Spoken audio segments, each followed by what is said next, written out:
आं दिनै बानायदों capsicumनि पक'रा। बेयाव लादों खोस्लिसे माइरं गुन्दै, खोस्लिसे बेसन, हालदै पाउडार, रेड चिली पाउडार, जीरा पाउडार,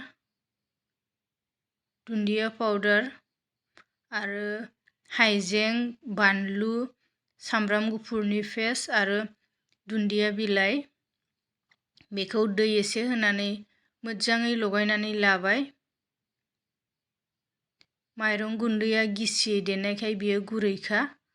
जुदि सोरबाफोर गोरानखौ होयोबा बेयाव एसे लगायनानै दोनग्रोबा साबसिन जायो। आरो बेयाव जा केप्सिकाम जा हानानै दोननाय बेखौ आङो सोमब्रबाय बे बेसनाव।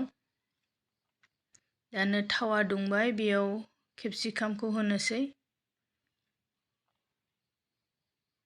केप्सिकामखौ गथ'फोरा भाजायाव होबा जानो नागिरा, भाजा साजा खालामबा, बेनिखायनो बेफोरबायदि खालामनानै होयोबा बिसोरो जायो। गिदिरफोरनि थाखायबो बियो जानो मोजाङानो।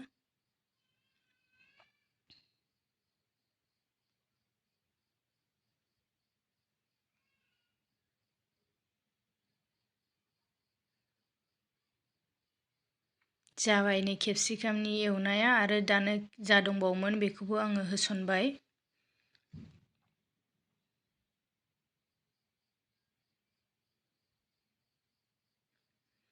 बियो सिम्पोल रेसिपि बियो। बानायनो जोबोद गोरलै।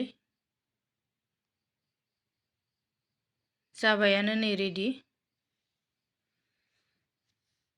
टमेट' ससफोरजों जानो गोथाव मोनजायो लगायनानै।